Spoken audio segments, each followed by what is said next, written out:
Welcome back to Yes, Quit Your Day Job, real talk for music industry creatives. Today's episode features Jonathan Price, touring musician, band leader, and founder of Mainstage Music Group, a company that supports artists behind the scenes with production, routing, and tour strategy. John's been on the road with bands like Static X, Motor Grader, Cultist Black, and yes, even Seven Factor. But what sets him apart isn't just his talent on stage, it's the hustle off stage. He's the guy loading gear, solving problems, and making the whole operation run smoother. We get into what professionalism really looks like on the road, why budgeting ahead of time saves you money, and why the local band label is outdated, especially when it's tied to scammy ticket-selling deals that only benefit the venue. If you've ever felt stuck in the early stage grind, or you're wondering how to step up your game as an artist and a business, this one's for you. Let's go. All right, Jonathan, how you doing, man? Welcome to Yes, Quit Your Day Job. Tell us, for those that don't already know you, tell us a little bit about you and kind of your backstory, where you got started, stuff like that. Yeah, man. Thanks again for having me on. And yes, definitely quit your day job if you know what you're doing. But but yeah, a little bit of backstory. So my name is Jonathan Price, 38 years old. I've been a touring musician for probably the better portion of 17 plus years. Started out young age, about 8 years old. Mom got me a piano, and then it's kind of transferred, musically, and just really listening to music and bands. And then got into heavy metal, rock, industrial around like 13 years old. Decided to start my band when I was 14 because I was like, okay, I can only play piano and heavy metal. There's no piano players in heavy metal bands, So yeah, I just was like, I could play anything else at the time. Took on vocals. And then I found that I was like, I really love the performance element of music, and especially with like traveling. So I love traveling, love playing music, and I couldn't be one of those artists that sit and like be a studio musician, And huge shout out to anybody out there that does that. But I know for me, opening up, I think it was like Hip Raider magazine, in my younger years, and seeing, I think it was like a picture of like Slipknot and like Manson, Skinny Puppy, and stuff like that. I was like, I know these are adults, but they look like a playground on stage, and I was like, that's freaking awesome, and everything. So I always been into like the theatricality of artists. So if you like look at my career, it's like, oh, it's always in like torn pantyhose, making makeup and looking all weird for a long time. Got a lot of jeans and t-shirts going on, huh? Oh yeah, I couldn't do that, man. Music's always been therapeutic for me, and I know at least within myself. Right, a lot of, we always have bad things that happen to us in life. And, I was a quiet kid growing up, so I just kind of like created this like time capsule of a bunch of dark pain and then resembled it through my performance. And like I said, it was very therapeutic. You go out there and like you headbang and you're jumping around and just going nuts. And, and it's the joy that the music brings out of you. And I couldn't play country music or anything like that. I'd immediately probably get fired. Like, look, this is a slow ballad. Why are you trying to flip it the crowd? I've been on stage with you. I think you licked the side of my head once. So yeah, I can attest to that.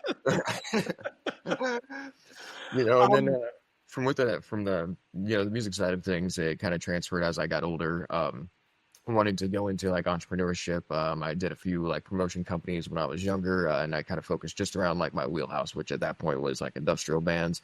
Sure. So there was a guy, Adam, that was the booking agent for BPM Talent, who was the booking agency for Metropolis Records. And Metropolis Records didn't have a connecting point between Chicago and or Illinois and Ohio.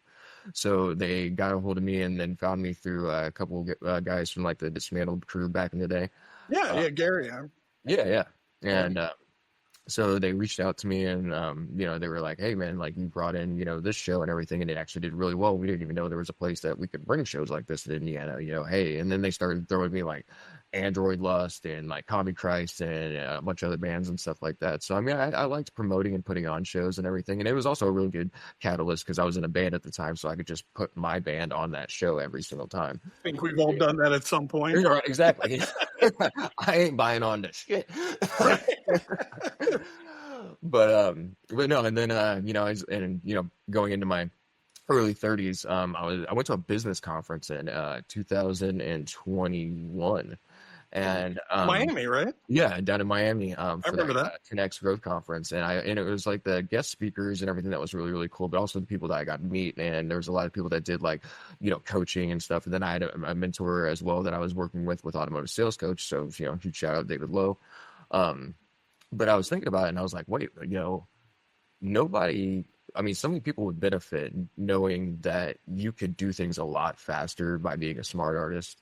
Yeah. And for the longest time in my career, like I sacrificed so much, much like a lot of artists did back in the day. I mean, you'd sit there and you'd sacrifice everything from like rent payments to your living situation or whatever, as long as you could keep achieving your dreams. So, like, how I got to where I'm at now has came from a lot of sacrifice. And with today's day and age, I think a lot of artists have it more easy, but it's a lot more work, right? So it's like you can sacrifice everything but your why, you know. So if yeah, don't sacrifice your why. So if you've got a family life or you've got bills and stuff that you have to pay, a roof over your head, yeah, it's not smart in today's day and age to sacrifice those things because People we do it though. They definitely well, do. and I can understand that if I go back to like my mentality from like 13 years ago, right? And I figured that you have to just go after and attack every single opportunity because it's never going to come around again. Yeah. But the truth of the matter is you can make your own reality. You can make your own success. You can make your own opportunities. It's going to cost money. Like you are going to have to. So if it's like you get an opportunity to tour with a band and say you're an artist, that's like, man, like I'd love to go out and tour with this artist, but we don't have $15,000 to like buy on to this tour. Well, that's Not even just the buy on, but people, we talked a little bit about this off camera, but like just the cost of getting a vehicle. And yeah. if you're, depending on how you run your band, some bands, it's like, okay, we're all in this together and we're all chipping in and we're all getting paid. Or some bands, it's one guy, you got to pay your people, their hired gun, so to speak. We see that a lot in industrial. And so that's just getting from one venue to the other, and you got to pay for merch up front because that's where a lot of your revenue is going to come from on the back end. And there's rehearsal costs, and I feel like a million other costs pile up where something that looks like it's going to cost $5,000 without a buy on winds up costing $15,000. Oh yeah, 100%. And that's just like you were saying. That's just getting your name solidified as that. Hey, during this set time frame, I'm going to go out and go after this opportunity. But Yeah. I'm a firm believer, and it took and there's a lot of times I've faltered on this, and especially like like with like financial literacy for an example, and especially as like a musician or a band, you talked about if it's everybody chipping in, which is great to have, and I mean, and obviously alleviates a lot of cost off of a single individual, but at the same point in time, I think there's a very powerful conversation that needs to be going into with your people in the band because you have to realize and find out how serious people are willing to take it, right? Yeah. So it's like if you have this, you've got you and four other people, five other people, or however many people that you've got in your brand, right? And you all have this, you try and have what was it, the Napoleon Hill statement of the mastermind principle, where two or more people come together with the same desire and drive, and they come up with a better idea together than they would have came up with individually. You have to have these conversations on every single level. It's like, okay, we can play through this set, we know the songs, that's fantastic, but you need Small part of it. yeah, very, very small part of it. You got to sit down with your people and be like, okay, like just sit down with your crew and say, okay, where's everybody's finances at? Like literally right now, like how much money, if we said we had an opportunity, we put all of our money together right now, and this is what we could afford right now. And even if it's not anything, that's the first step of understanding like where you need to move forward and grow at that 45-degree angle with your finances, because the finances are going to be what give you the catalyst to be able to do these big opportunities. Yeah. And then if you don't, then you run into discouragement. You see a lot of artists or bands, they either break up or people leave the band or whatever because they have to take the high-paying day job that only gives them 2 weeks off a year, because we have not still understood that if we're going to be individually knowing that we want to have a house over our head, so we make sure that we pay our rent. We want to have a vehicle. We want to have these certain things. We already have that mental knowledge, and we do these things and we execute these things month after month. But as an artist, you have to have that same commitment on every single part to be able to do this full time, to be able to give it that, if you want to give it a chance to be a successful artist, it can't come from being a weekend warrior. It cannot come from just saying that, oh, well, we'd like to go with like a good producer. We would like to go on, take on some type of opportunity that's going to help our career. But the money cost it's scary to us because I don't know if we could come up with 5, 10, however many thousands of dollars to pay for a good producer that can put something out there of good quality and is a known name. But it'd be way easier to go with this guy down the street that only does indie rock music, and we're an industrial metal band, but he's only charging us $200. So Right. if we can only afford $200, well, yeah, that's exactly what you're going to get. And you're going to waste all that time and all that effort for something that you believed in so much, but you would not put your money where your mouth is or where your heart is. And then you let yourself down, or you will let your brand down, collectively or individually.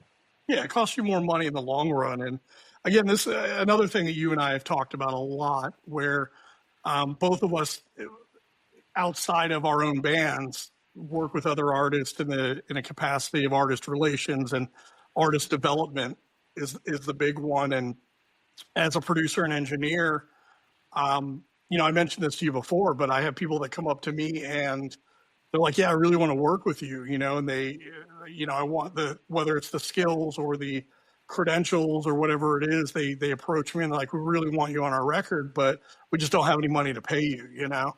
And with me, that's a big red flag. It's not that I'm concerned as much about the money. I mean, we all need to eat, we all need to, survive, but it's a red flag in the sense of like, you're telling me you're not committed enough to your project to invest into it yourself, 100%. but you want me to invest into it. You want me to put my name on it, put my time into it, but you're not willing to do these things. And you'd mentioned before, it's like, okay, you went out and you bought the fancy sports car and you bought the big house and you're wearing nice clothes. It's where you're choosing to spend your money. And you're telling me that when it comes to this, you're telling me that you're serious, but your actions are showing me this is more of a hobby, right? 100%.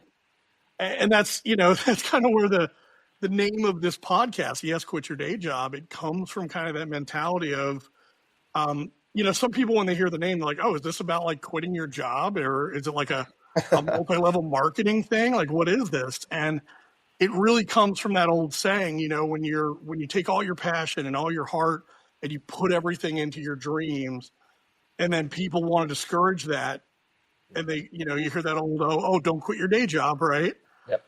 And so the point of this is, no, yes, quit your day job. And what we mean by that is, if you're serious about it, put everything into your passion and invest in yourself, and there's still no guarantees, but at least you're putting into that, putting the work in. So.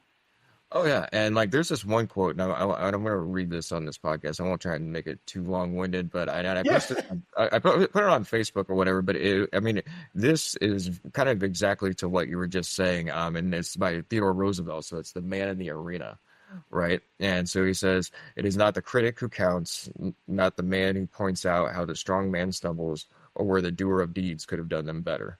The credit belongs to the man who is actually in the arena, whose face is marred by dust and sweat and blood, who strives valiantly, who errs, who comes short again and again, who spends himself to a worthy cause, who at his best knows in the end the triumph of high achievement, and who at his worst, if he fails, at least fails while daring greatly, so that his place shall never be with the cold, timid souls who know neither nor victory nor defeat." And that, from what you just said, it literally tells you, like, if you are wanting to do something, yes, you are not going to get it immediately and you will fail over and over and over again. But, I don't believe in winning or losing. You either win or you learn. So then when you have that mental switch of what that L is to you, and you can literally sit there and be like, okay, if this is my passion, if this is something that I care about, I know how to invest my time, my effort into it. Why are you still at your day job? You're getting up every single morning, and what's the thing is if you'll get up, like my question to every artist that has not put in that amount of effort, like how much did it cost you to give up on your dream? Like how much? And Was it those are the ones that $75,000 a year? Was it $80,000? Are you getting up at 9 in the morning every single day for pennies and your dreams going by the wayside because maybe you just don't have the knowledge, or maybe you haven't had that actual accountability within yourself that maybe this is a hobby to you? yeah, You were talking about the client that came to you that want to work with you, but I have no money. That exactly, it's a red flag. It's like you're just telling me that this is a hobby for you. yeah, But in your hobby, you want the greatest things that come from being, an artist that puts in the work. yeah, You know, and so hobbies are great, and but you yeah, have to have that honest conversation with yourself and people you're working with, and going, hey, you know what? I have a little bit of a budget. This is really a hobby. This is. I have very long conversations with people before I start working with them on what their goals are. Like, what is this? What is it you want to do? What do you want to accomplish? I mean, like Shadow Sin. I mean, I'll say this, and this is the first time I actually have ever talked about this or even said this. I think even out in the open, outside of the members. I put a hypothetical scenario back when I was trying to build Shadow Sin, and it felt like I was running into just all of these different problems and everything, and that will kind of translate to why I changed it over to Price now. Yeah, But when I was doing Shadow Sin, coming back from like the last Motivator tour that I did with them and everything, I wanted to like start my own band again and then bring people from Indianapolis because that was my hometown. I was like, I know a lot of great artists there, like kind of like bring them up, with me type of deal. And I ran with that for maybe about a year and a half, 2 years. And it got to a point to where it was just we kept running into problems, scheduling issues. So I put a hypothetical scenario out there and I threw it in the band chat where I was like, hey, in 3 months, we've got this tour that we're going to be putting together. We're going to be out for 3 weeks, just letting you guys know. yeah. And then everybody but one person in the band responded back saying, hey, I don't think I can do that. One of the players in the band was like, oh, because he played with a few other bands too. He's like, I don't know if I can put my, cover band to the side for that long and stuff like that. And I fired everybody. Yeah, I yeah, mean, that kind of is like you're saying, I just had to feel out where my people were, and everybody was kind of saying, we did like the sideshow music video, and I think that was kind of like from going from like rehearsal space to actually like shooting a music video, and huge shout out to Thomas Crane who did the actual production of that video and filmed it. But it was kind of like seeing that music video, and once it went like live on YouTube and Facebook and everything, it was like, okay, we have solidified that we are a fucking band now. we're an entity. Yeah, we're Yeah. putting ourselves out there. Hmm. I remember that was the first time you and I ever met in person because you had a layover in Vegas, Hmm. and I had just moved to Vegas, and that was like right in the kind of the Right. height of the pandemic. Yeah. We were nervous about it too because we put a post out saying that we were looking for extras for the video, and it was being shot in my hometown. So I mean, I think we had like 150 or like 200 people that were literally just like saying, hey, I want to be a part of the video, let me know when and where. Yeah. And we hit up the lady that was letting us rent this huge freaking facility I'd never walked into until like the day before we were shooting. Like it was nuts. 42,000 square feet, 2 floors. Wow. So yeah, I had to set the whole staging for like that whole music video. I literally staged everything. And Yeah, I remember all that. stuff. And when I told her, I was like, so if we had extras, like we had about this many people that's coming in, and she was just like, are you insane? And she's like, it is the pandemic. She's like, the max I would let you have in the main floor room would be like 15 people. So even in the video when we were shooting, we there's like the duality scenes of like the throne chair candelabra scene, and then there's like what we call the dirt room, and it was a room under construction in that building, surrounded by plastic, and we drug about like 10 freaking guardrails out, and then we had to separate people 6 feet apart, like just watching us perform. And we had one speaker, so there's What a just weird loud time. drums, and we knew the song. You could not, like, the people watching had no idea what the song sounded like. They just saw us going ape shit, me yelling at a camera, and loud drums. And then after the video came out, they're like, "This was actually a really good song." Like, Amazing.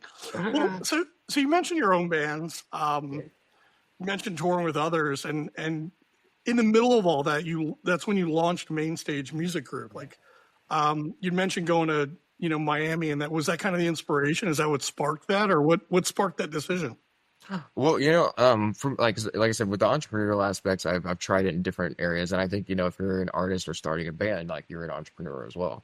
And so when going down to this business conference, it was nice being in a different group of people. So I wasn't around like a bunch of musicians or anything like that. I'm not saying that that's bad or anything, but I was around people that made $10 million that year, or made a few billionaires, or people that were just making, $150,000, $250,000 a year and stuff. Some of Working them, in industries that make money. exactly. It's like I fucked up and went to the wrong field, but no, but on a serious note though, yeah, it was like having conversations, and like there's people that I was talking to that did like coaching for companies and everything.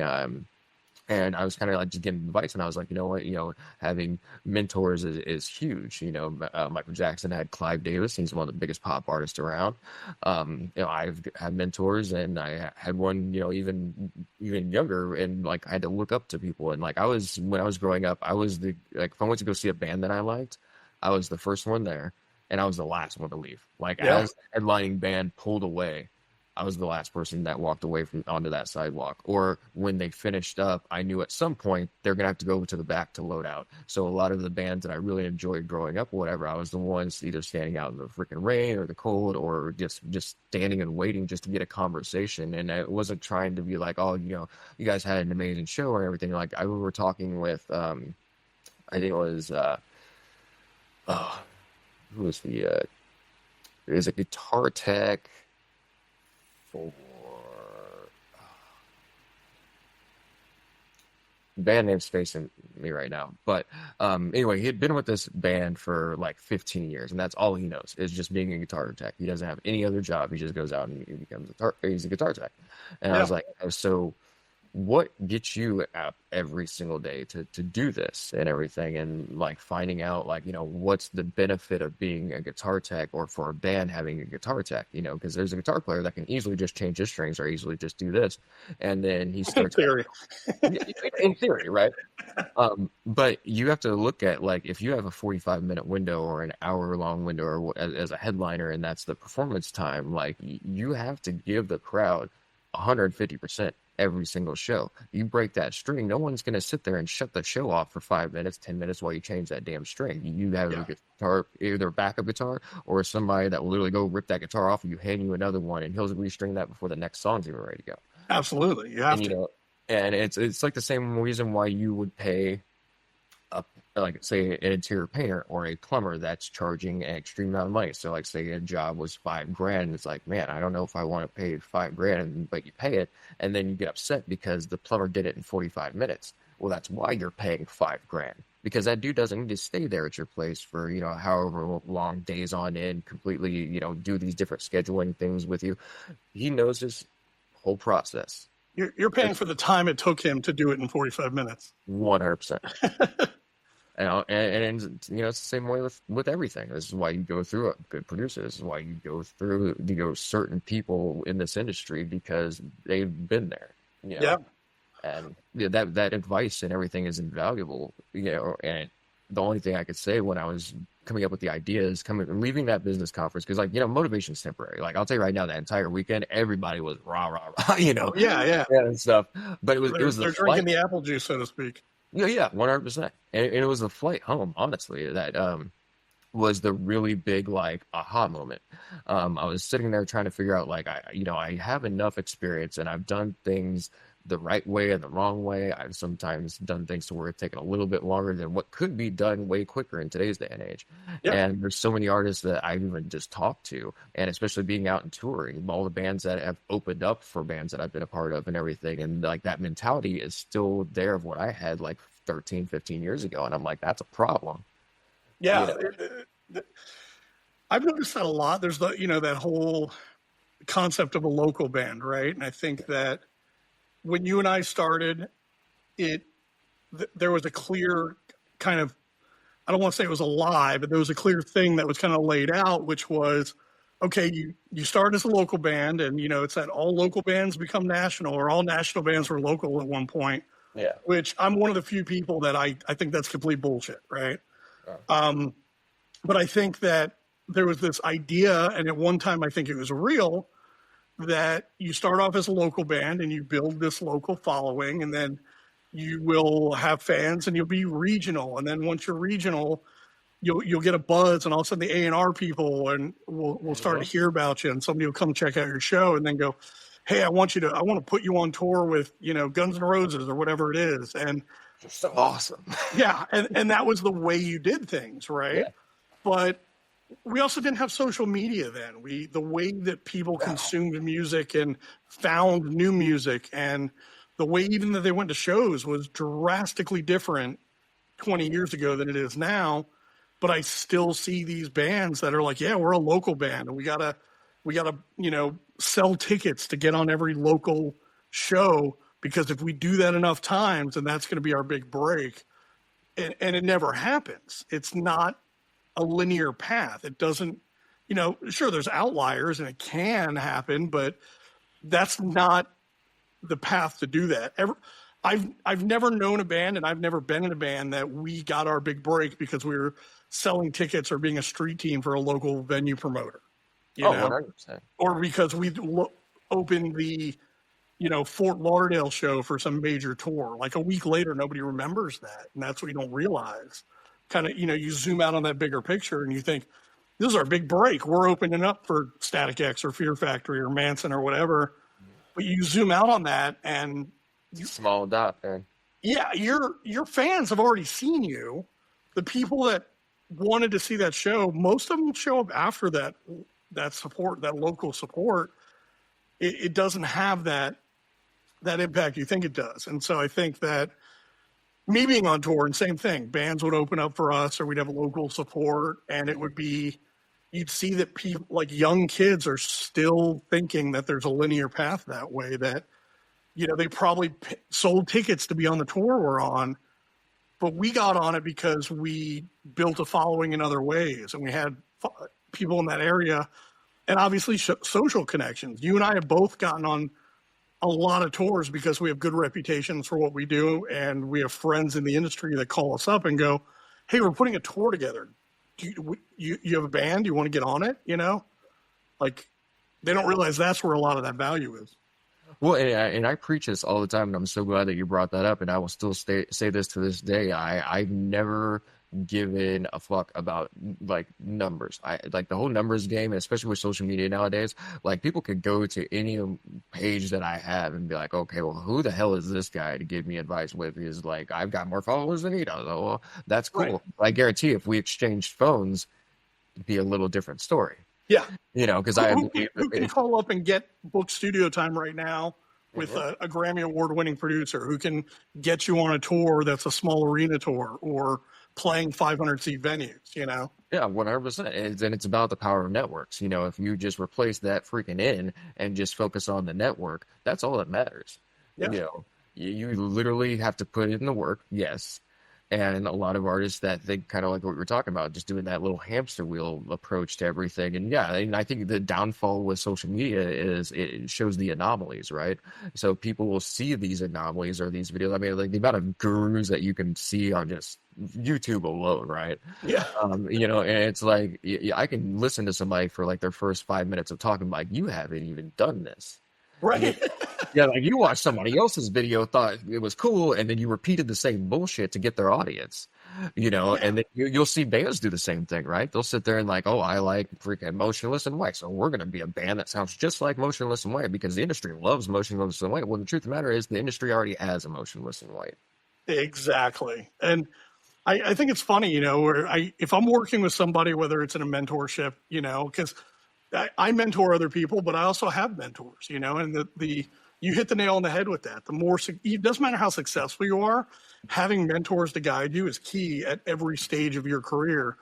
And I would rather have a mentor that is like, hey, I can't meet with you this week because I'm going on tour. It's like, oh, you're out here doing this. You're not just selling me something, like you're doing this. That's why that's why I'm paying you. Yeah, and I've done that quite a few times. I mean, there's been times where I've had like I'll show up, we'll do like load in, and like while everybody's taking that next hour to go get food or like sleep in the green room or whatever, and just kind of get prepped for the show. Like I'm literally sitting out leaning up against like the trailer or in the bus or something like that on a freaking either Zoom call or FaceTime or something with a client doing the same thing. And it's like, oh, what are you up to right now? But like, I'm literally to hit the stage in whatever city and state that I'm in right now, but I am making time for you. But once again, like you were saying, like having those type of conversations to where it's like these people are busy because they're living the life and living the words that they speak. Yeah. Exactly. I can attest to that too, because I remember us being on tour together, and you and I both were on video calls and literally working while we're touring. And on that Cyclone 9 tour, John Siren was their drummer, and he was doing the same thing because he does a lot of his fitness coaching and his lifestyle.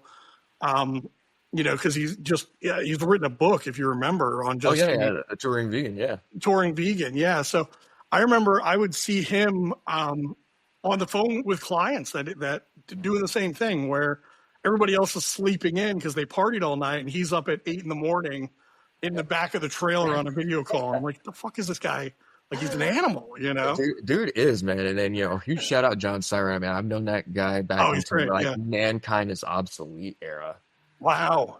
Oh yeah, we did a show. I was playing in a band called Nix at the time, and they rolled through this venue in Terre Haute, Indiana. And I think that was like the first time that we had met. We were like MySpace friends back in the day.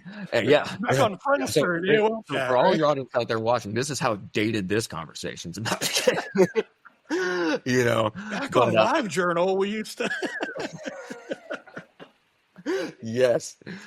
But man, that's how it starts though. And and it was a friendship that stood the freaking test of time, and like I've watched this guy just completely crush it. And nothing has changed. I mean, like, and that's the thing is, like, for any artist out there that's listening, and it doesn't even matter if you're an artist or not, like, life at some point is just gonna have to roll over and give it up because it cannot handle that type of commitment level to anybody. Yeah. He is one of the most dedicated, committed, but also talented.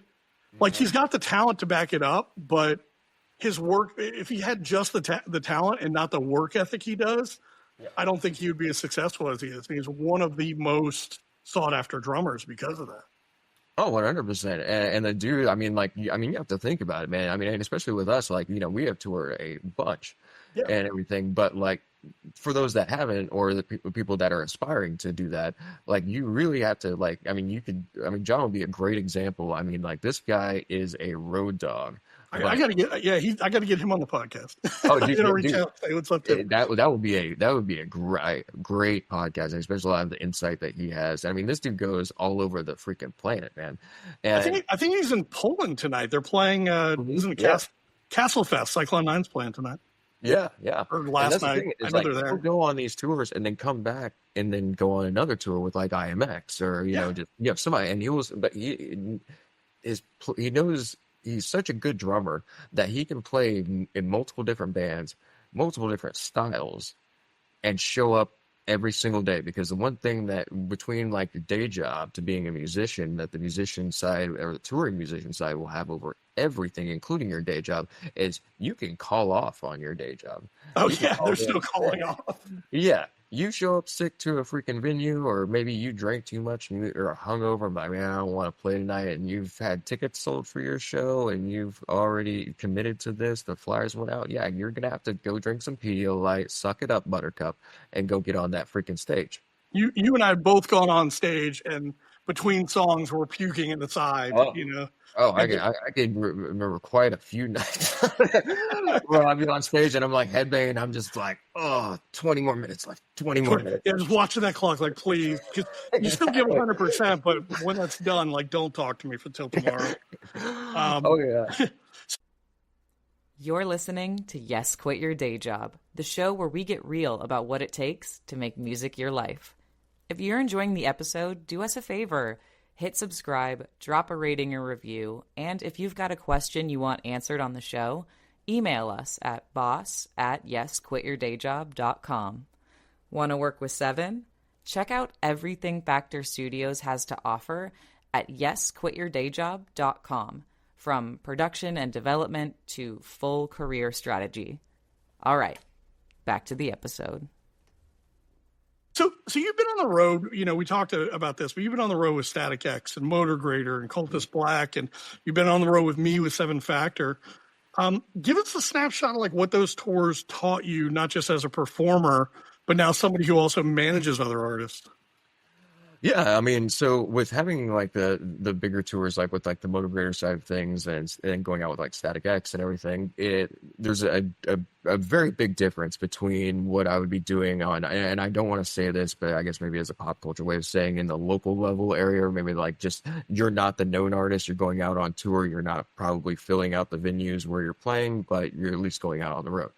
Well, So even that tour we did with Seven Factor. I mean, it was us and Cyclone Nine, and it was a, I wouldn't say anybody was local, but it was also right after COVID. So we're oh yeah. playing. So we're playing some shows where there's 400 people, and then we're playing in a laser tag arena with 12 people.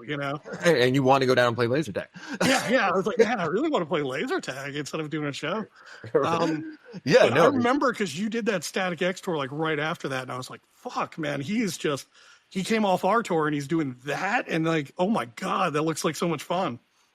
I mean, and it's always 50-50, right? Yes, definitely it's fun, but there's definitely more of a professionalism that you kind of like have to have. And not saying that there is a lack of professionalism in both those tour regards, because we were very professional. We showed up on time. We did what we needed to do every single night.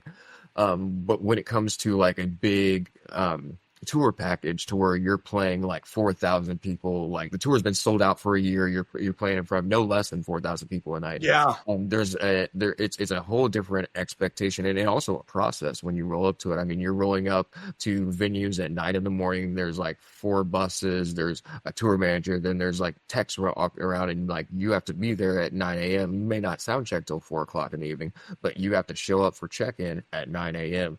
Yeah. Kill some time while they do all the setup and then their sound checks, and then finally you get like a line check, and then it's like, oh, you got an hour to get ready, and then freaking go at it and stuff. And with going on every single one of those tours, you kind of have to do like, I did a lot of self-reflection with that. It's really, really awesome to kind of like sit in like the green room or walk out onto the stage like as the intro is playing before the music even starts, and be like, living in the body of what is here right now.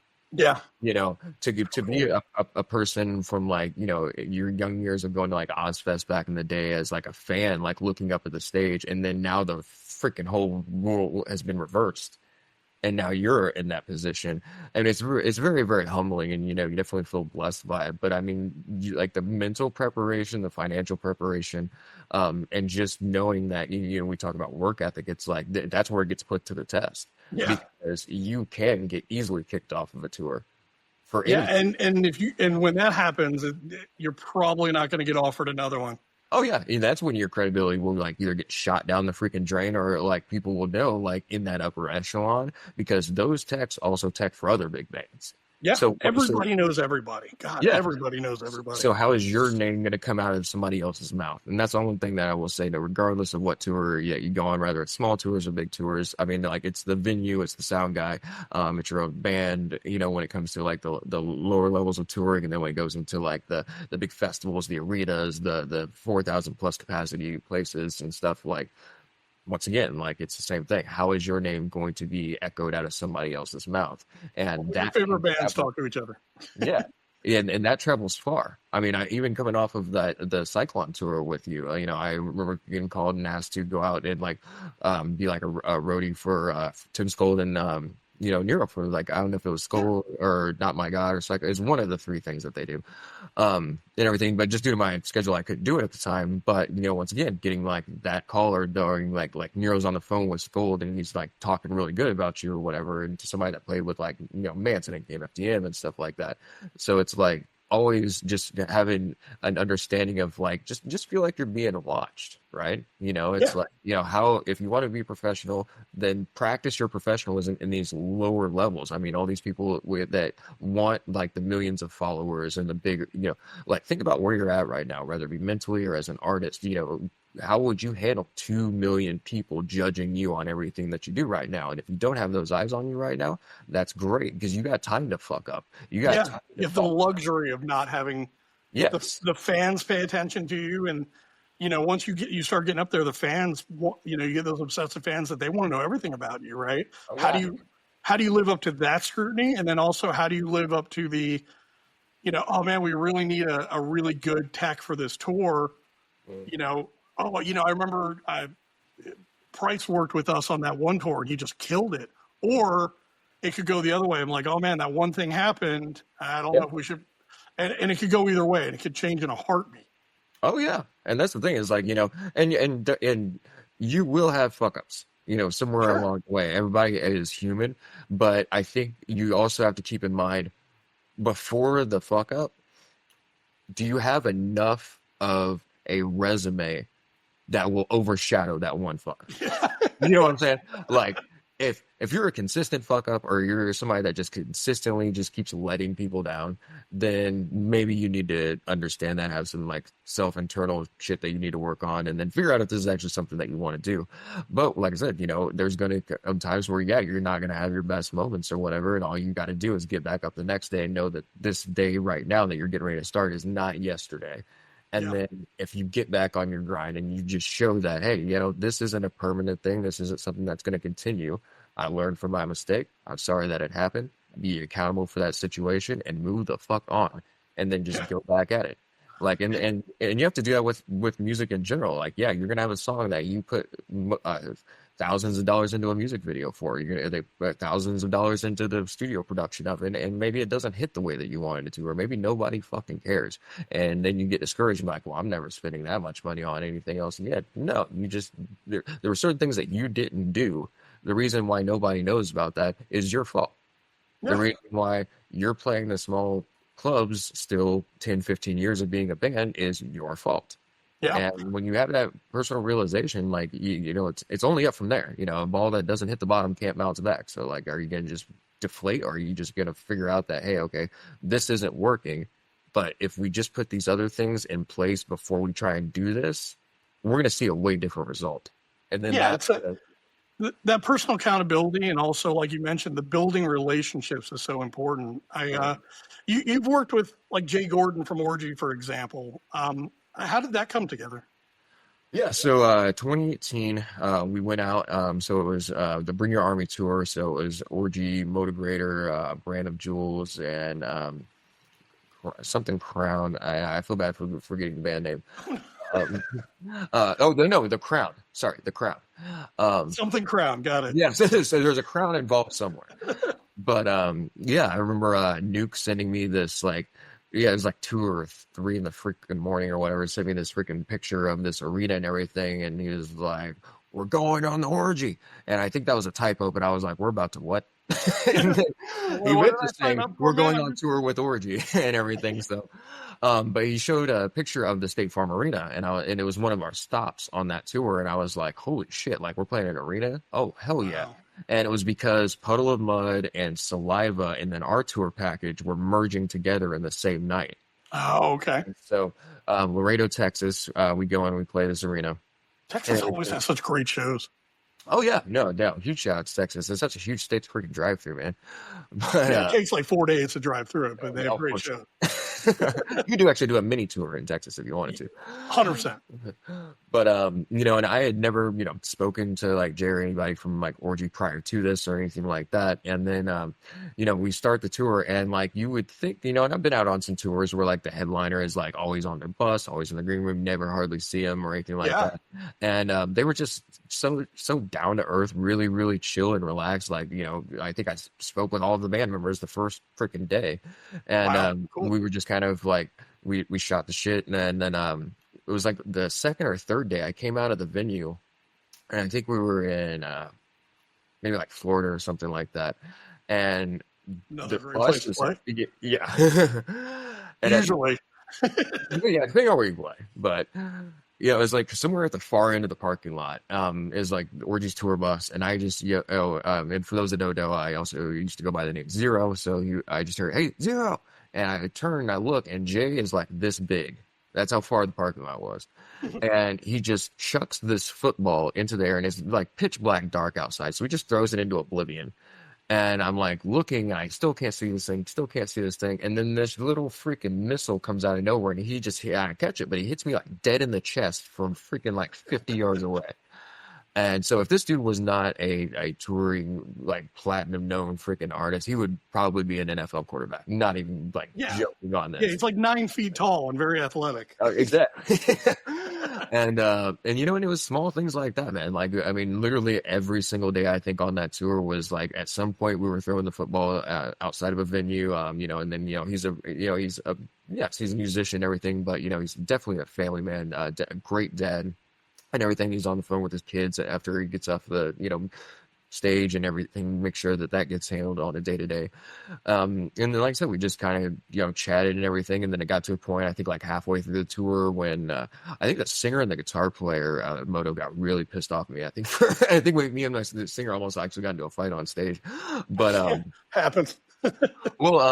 so like I was really good friends too with the tour manager, Sarah at the time. So we go and like I knew the code to get onto their bus. So it was just like, hey, we pull up to the venue. If there's nowhere to get coffee or you just want to come in here, because I think they had like an espresso machine that made really good coffee. So like you can just come into the bus and get coffee or whatever and stuff. So you know, we'd roll up in the van and trailer and then we'd park behind the bus and everything. And then they'd go like walk around. They'd just see me walk up, punch in the code, walk onto the bus. And everything. And so, you know, we'd sit there and we build a really good, you know, friendship, relationship and everything. And then there was a point in the tour where their bass player got into I think it was a scooter accident and he broke his wrist. And so during that tour, they were like, oh shit, we don't have a bass player down. We still got to finish out these dates. And so Jay came to me and Carlton came to me and they were like, hey, you know, could you do double duty? Like, I know like you're going to be coming right off stage for Motivator, but it's like, we can like have it to where you have like some type of shirt to where you just have to take the makeup off your face. I was just saying, like, how fast can you get that body paint off? Yeah, 100%. And like we would take 2 days on the bus, and we're sitting there, and like Carlton showing me tracks and everything like that. So like, you know, there's a point where I was potentially going to be playing bass for Orgy on the same tour that I'm playing in Motivator. So for me, I was all about that. But once again, like going back to how like Orgy just as a brand and the corporation that it really is. And huge shout out to Lou, who he handles things like so fast, so efficiently, and so quickly that the minute he found out that they had the issue with the bass player when he broke his wrist, they already had, I think it was Creighton coming in, and then they had his like flights set up and everything, and they made to make sure that the band could carry on at full capacity with someone that knew their stuff. And there's a reason why Creighton got that phone call. Now, Lou didn't know me from Joe Schmo, you know, at the time. The importance of relationships. Yeah. And, you know, and coming off of that tour, you know, it became like we were, you know, always hanging out every time I was in LA. You know, we had a really great time. I think it was on my freaking like 2 or 3 years ago on like my birthday that he took me out to we went to Dave & Buster's with me and my ex at the time, and then him and his girl at the time, and we were out there and just having a blast, freaking like playing. I think it was like the gun version of Alien versus Predator inside of Dave & Buster's, you know, and stuff. But yeah, man, it's you know, you build those relationships, and a lot of times, yeah, it's gonna start by like showing your work ethic. It's gonna be like, because I was in that band, because like it all goes back to how this would have never happened, because when I joined Motivator, it was not from an audition. I got called because in 2015 I was on the Civil Unrest tour with my industrial band, and we went out and they saw me perform because they were on that tour. And so when my band broke up, it was maybe like a few hours after the post had went up on Facebook, I get a call from Nuke offering me the position to play for Motivator. And then within that, I have to be in Los Angeles in less than 2 weeks to start a 3-month-long tour. And it's like 47 3 months. Yeah, it was like 47 shows with like well, maybe not 3 months, but it was like 47 shows with no days off in between. And then I think it was like 63 dates total. And then I had to be out there for 2 weeks for, you know, the practice and everything. Rehearsals and getting everything, yeah. So yeah, the total for me being gone from Indiana in California was about 3 months in the, you know, collective of it. So, you know, if I wouldn't have shown the work ethic in 2015, if the band didn't have this understanding that we needed to make a decision on like having an entertainment company, because we can't just keep doing that same insanity routine or thinking that we could do it all ourselves. So we signed with Terminal One Agency. Terminal One Agency also was the agency for Motivator at the time. Nice. So as soon as we signed on with Terminal One Agency, which was, I think it was like $1,200 or $1,300 that we paid, and it was like a 16-month retainer. But we knew that we were going to get put on a tour very shortly after signing. So we had to go and buy a van. We had to go and we had a trailer at the time, but we had to go spend $4,000 randomly at the drop of a hat to go get a van. and then we had to go and then get it freaking diagnostics ran on it. Then we had to go and get merchandise and everything. So well, we only needed the last 40 days. Can it make it? right, yeah, exactly. It's like whatever we can do. Like, yeah, we can't blow. We don't have the money to go out and buy something brand new, and we understood our finances, but we also understood the work ethic that we needed to put in, and we're getting put to the test right now. Like, you pulled the trigger on this entertainment company because they told you that they're going to work you, Yeah. and you're coming to them saying we want to be worked on a higher level. So Yeah, it's all about being not just wanting it, but being ready for it. I 100%. remember when you came on to in Seven Factor when we had that tour with Cyclone 9, and at the time you were essentially a hired gun. Like you and I knew each other, but we hadn't like worked in that capacity. And I remember didn't take long. It was the first couple days of rehearsals and really the first couple days of tour where I was very impressed by you because you're a hired gun, you know, but you were the first one in that trailer unloading it when it was time to go. Not just our gear, but also Cyclone 9's gear. And you were the last one out of that trailer every night. Like you were making sure everyone's gear was taken care of and packed in there. And yeah, it doesn't surprise me at all that you got the call because people saw how you work, you know. That's why I still work with you, you know. No, and I appreciate that, man. But yeah, man, I mean, a lot of the things that artists think about when they're like, oh, I want to get to here or here and just start making moves in their career, and they think it just has to be a song that they put out or a good music video or going out and buying onto a tour. Because I will tell you, any artist that's right now, whatever you do, pay for it twice. So if it's like, oh, we're going to do a music video. The music video is going to cost $4,000. Okay, save $8,000. Okay, well, why am I saving $8,000? Okay, well, what are you going to do after that music video goes out? Because you're probably going to want to market it. You want to learn how to freaking get it out to a wider audience. That's going to cost money.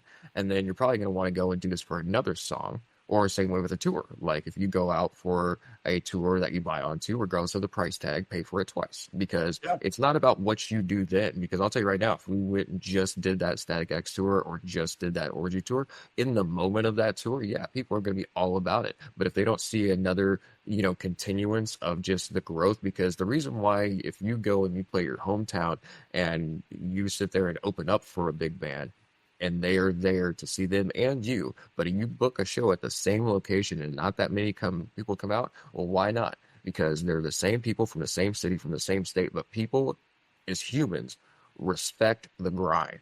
Yeah. They can see that their famous bands, the reason why they're fans of them and they know about them, because they had to put in work to be able to come into the ears of these people, and especially people that maybe live in the middle of nowhere or talking pre-internet era, right? Yeah. You know, to get a freaking little page in freaking whatever magazine. I mean, that was thousands of freaking dollars, and you also had to have the right. Yeah, exactly. Like you had to know all of these things, and a lot of times artists didn't. They had labels that would come to them, and they would get like, you know, I think I was watching this interview that Jelly Roll did where he was talking about like in today's present day, he's like, you know, and a big label would come up to you and say, okay, well, here's a artist that's not made a lot of money, if any money, and here's a signing bonus for $500,000. So normal artists would take that $500,000, be like, holy shit, like now we're in the money. Now my success goal, I hit. And then in the contract, it's like, okay, but here's like the deal. It's 80-20.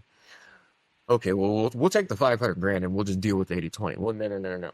You got to pay that back. Well, yeah, that doesn't come into play until after you pay the $500,000 back. Yeah, that's lonely. You didn't hit the lottery until you pay back $500,000, and then you have to look at what you've done up until then. Like, how much money has your brand sold?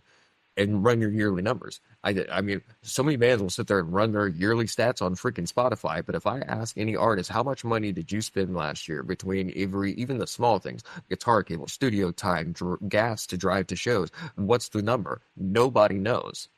Because they don't take it serious enough, and they're gonna maybe feel like it's a backhanded freaking remark that I'm saying or something to piss somebody off. But maybe if it pisses you off, then good.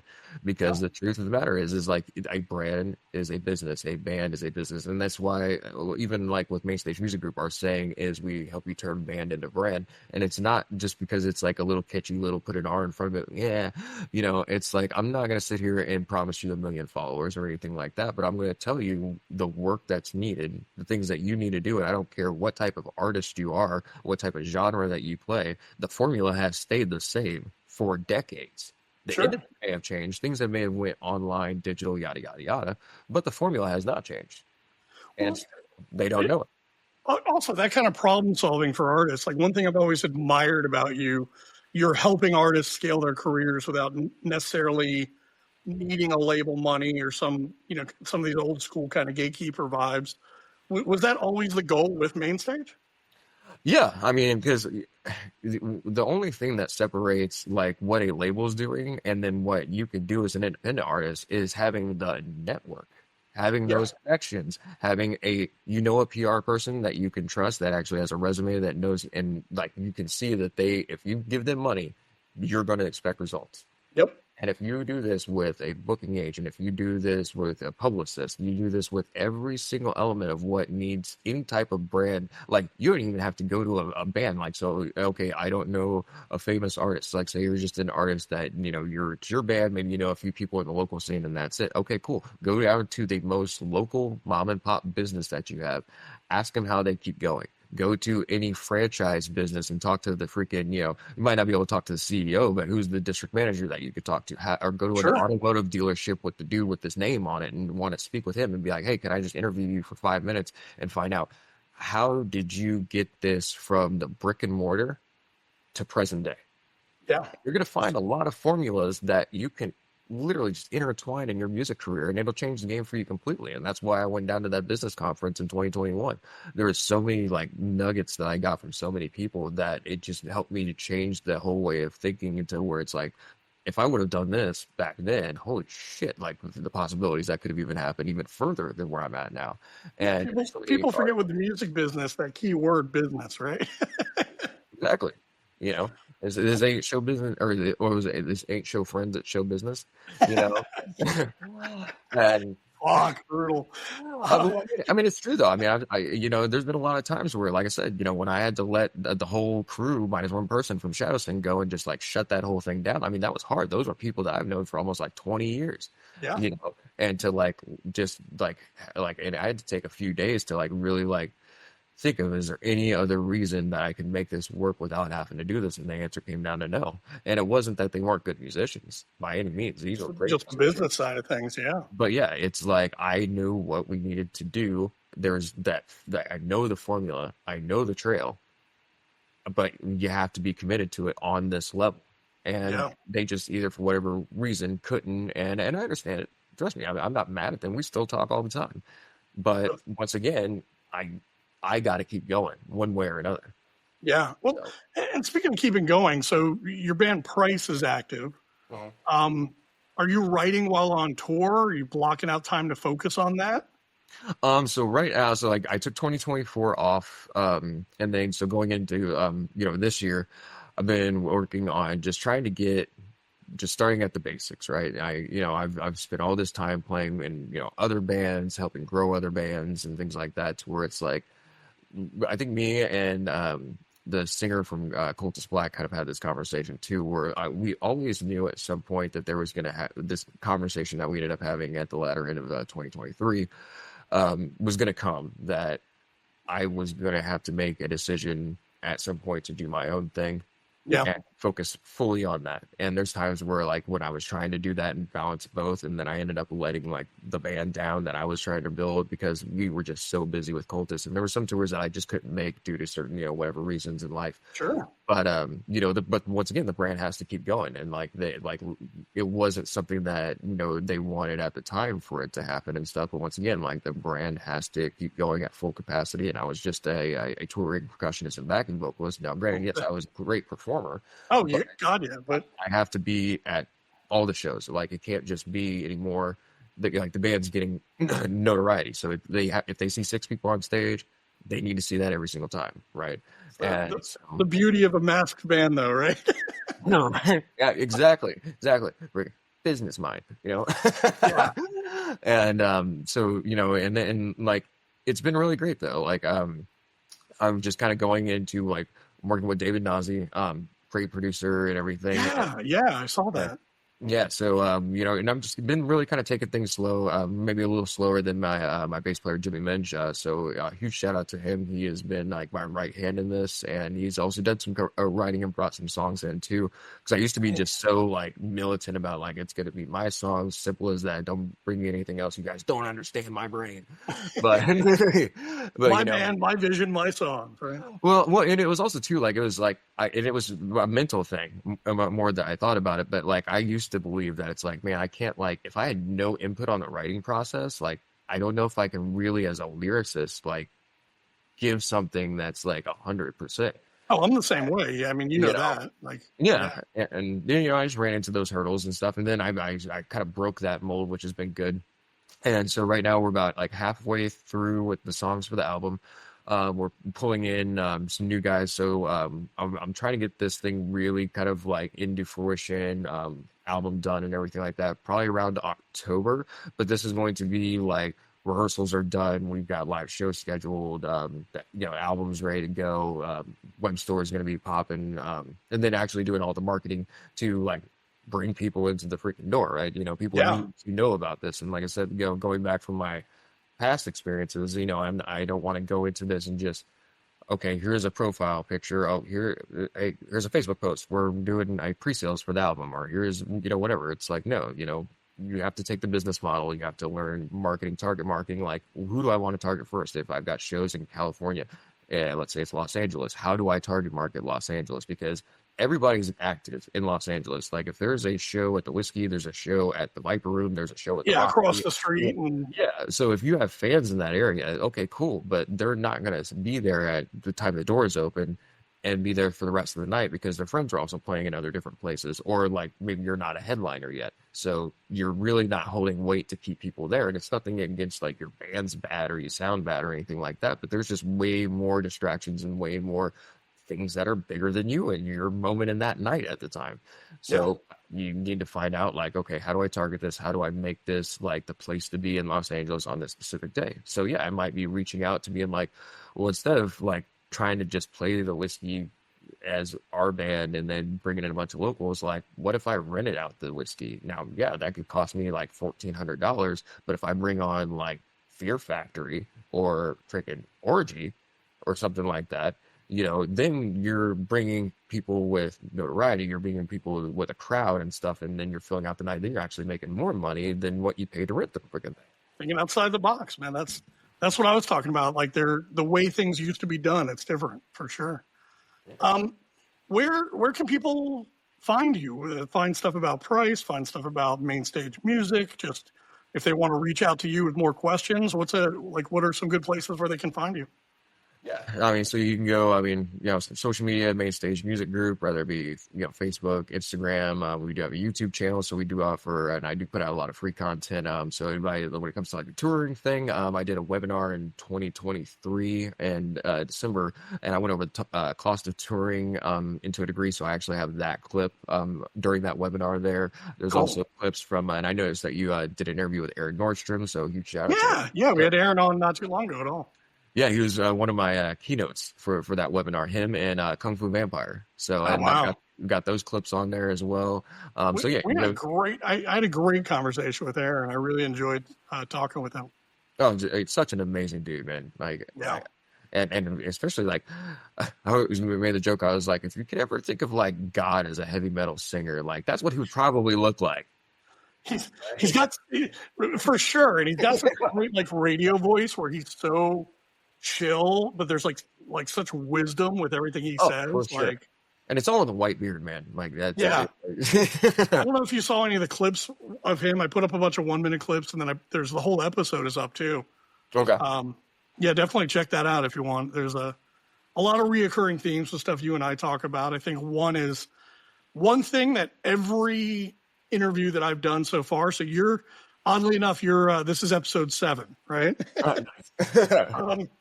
But all 6 other interviews I've done so far, at some point, everyone talks about the importance of failure and what a gift that Oh, is. 100%. And Aaron and I talked about that, and you and I talked about that, and it's literally every single one. It's the best part.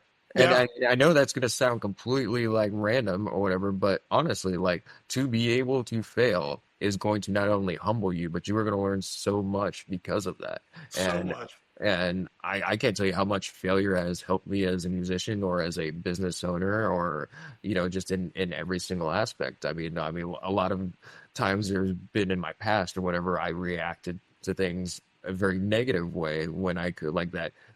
It's kind of like, regardless if it's like rage or anger or whatever, it's energy, right? And energy can't be created nor destroyed. It just gets transferred or redirected, right?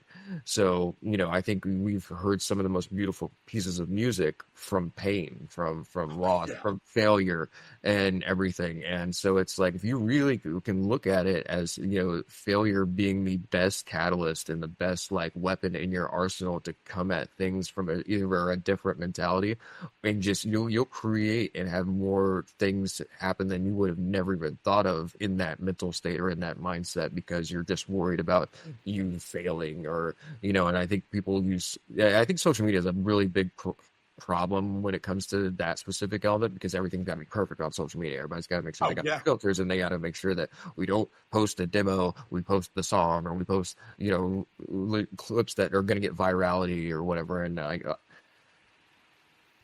screw that noise. Like, yeah, like if you got a demo right now that's still in, whatever program that you're using and you enjoy it and you want to share it with the world, feel free. Now, It's not doing anyone any good sitting on a hard drive. I still have an EP and an album I need to release. I think you're one of the few people that have heard most of it, but soon, very soon. Big things coming soon, right? um, I love it, man. You're living proof that the business and the art can really fuel each other. I appreciate you being here and taking the time. One thing I always ask at the end, like, is there anything you wanted to talk about that we didn't cover?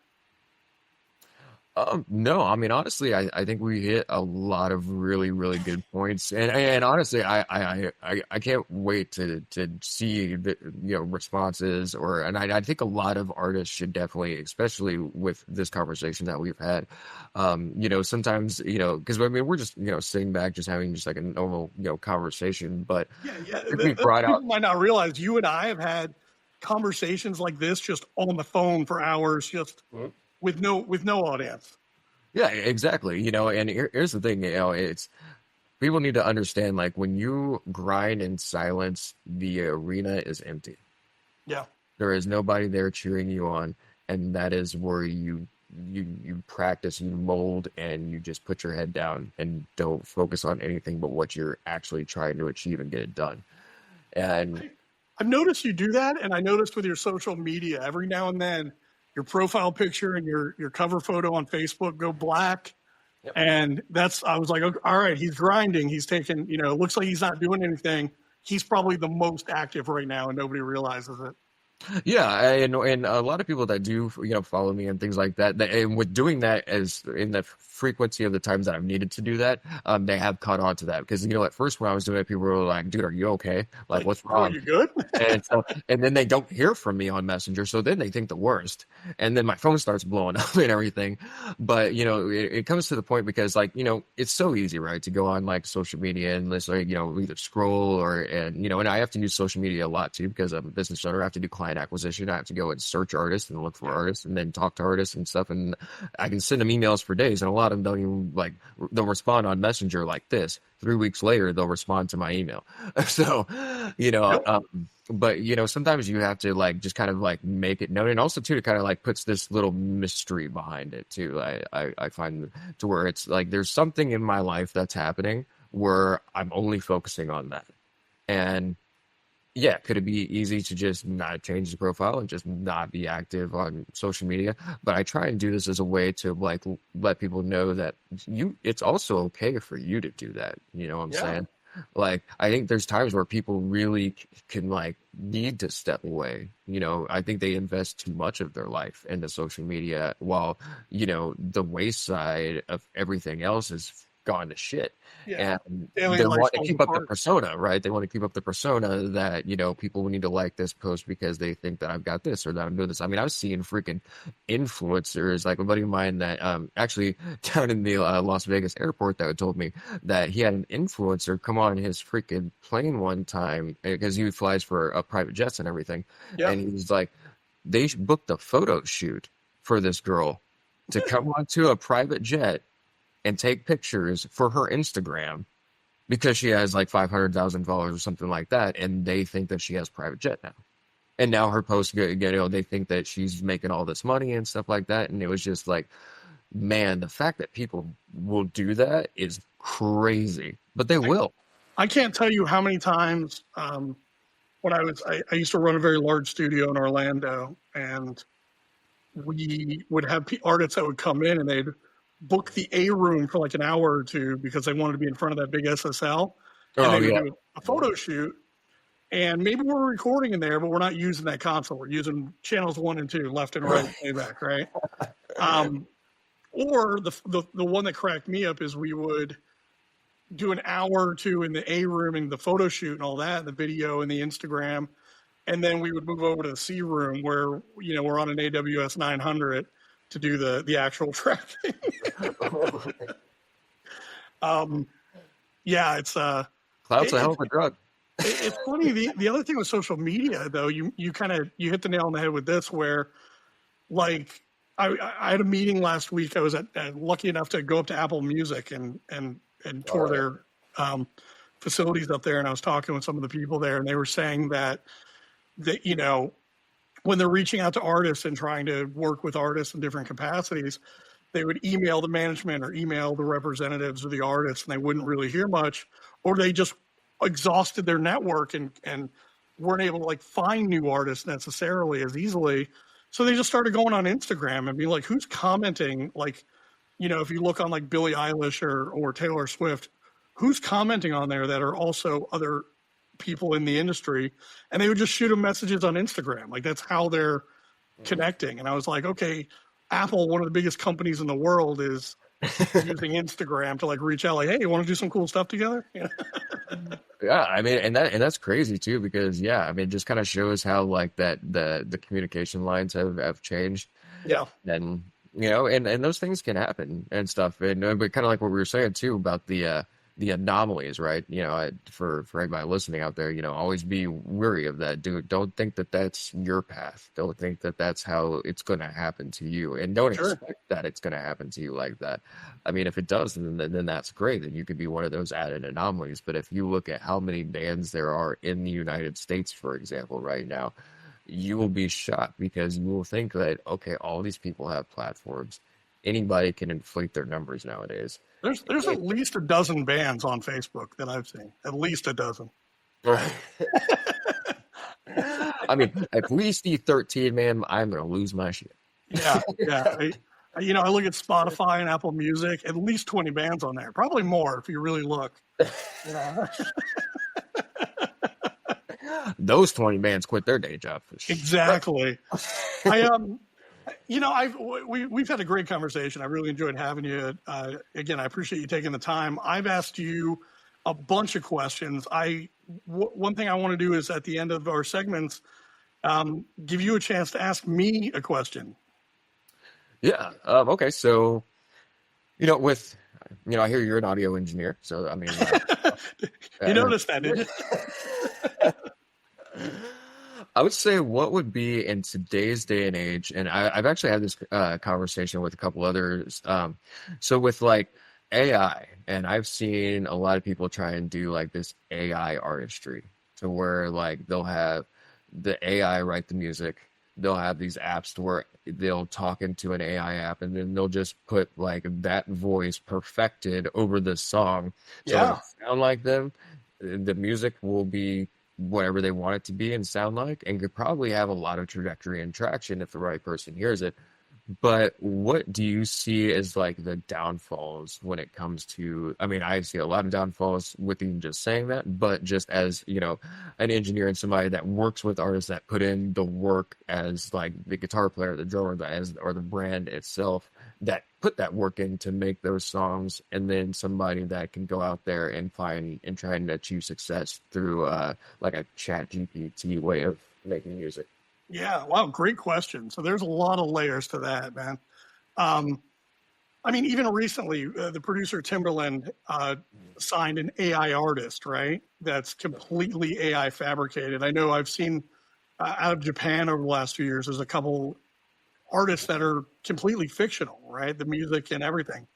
Um, there was, oh, I can't remember the name of the band. Actually, you mentioned David. He just did a cool little Instagram blog I saw about this, but somebody will mention in the comments, but there's a band that came out in the last couple weeks that is completely AI. They have full AI backstories, like not AI backstories. They have full band member Yeah. biographies and every of this whole like thing, and they're not telling people that this isn't a real band. They're not saying, "Oh, this is a fictional story."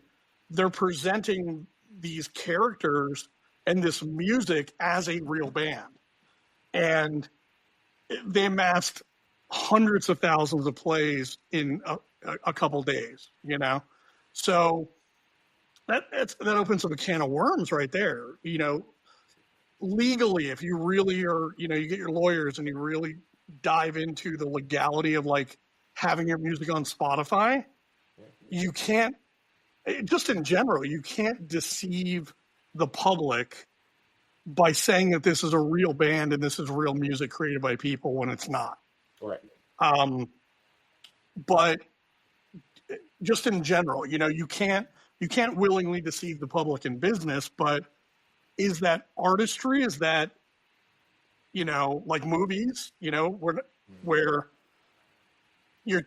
where's that line? And I think that the courts, I think the laws need to catch up, and I think they're going to do that pretty soon here to kind of decide if you can legally do that. I know YouTube just implemented something where they're starting to crack down on, is this a real person? Is this a real voice? Or is this a computerized representation?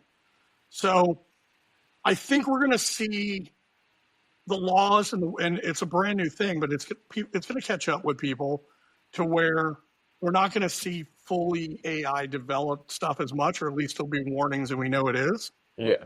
But also with technology, everybody's always scared of new technology. So do you fight it, or do you embrace it and use it as a tool? When it comes to recording, like, what do you mean you're going to take a spring reverb or a plate reverb and you're going to make a digital version of it? Like, that's not real. That's not a reverb, right? What do you mean you were going to use tempers and Axe effects and amp modeling profiling and not have a real amp, right? You always have that pushback, and people are like, well, no, that's not real. That's not a real Marshall. That's a Kemper. So it doesn't sound as good, quote unquote, but they do. So I think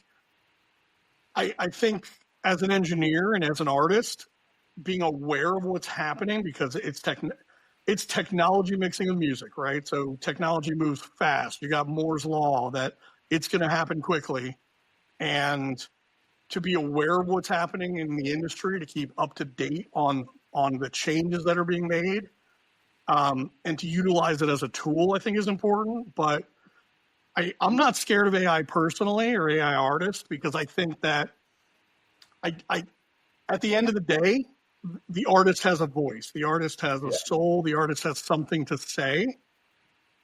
And I don't know if that voice, not literal voice, but that voice of what the thing that keeps them up at night, that makes them want to create.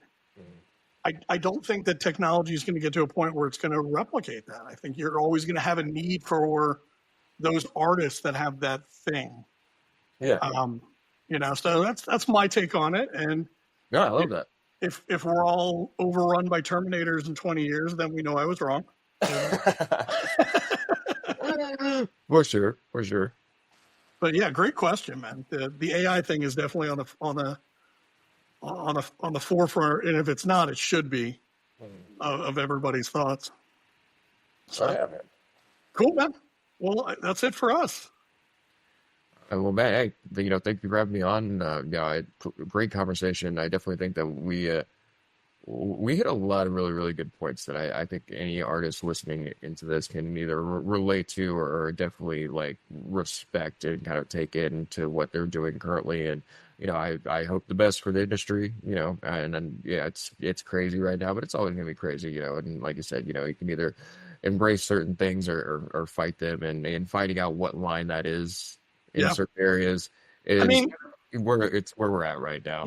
you and I don't know anything more than the next guy, really, right? So you can look at everything we're saying and go, these guys have no idea what the fuck they're talking about. Bullshit. Yeah, fucking bullshit. These guys don't know a damn thing. And if that's your take on this, that's great. That's fine. Send us a message. Like, leave a comment. Please, Tell us why we're wrong and why you think something's done a little bit better, because there isn't one way to do this. There isn't one path or one journey. And we're here to explore those. And if you think we're full of shit, cool. If you don't, then, I don't think we are. Challenge our shit. Yeah. Love being challenged. Please do. Well, on that note, man, let's catch up soon, dude. It was good talking to you. A pleasure, bro. Thank you so much. All right. Bye.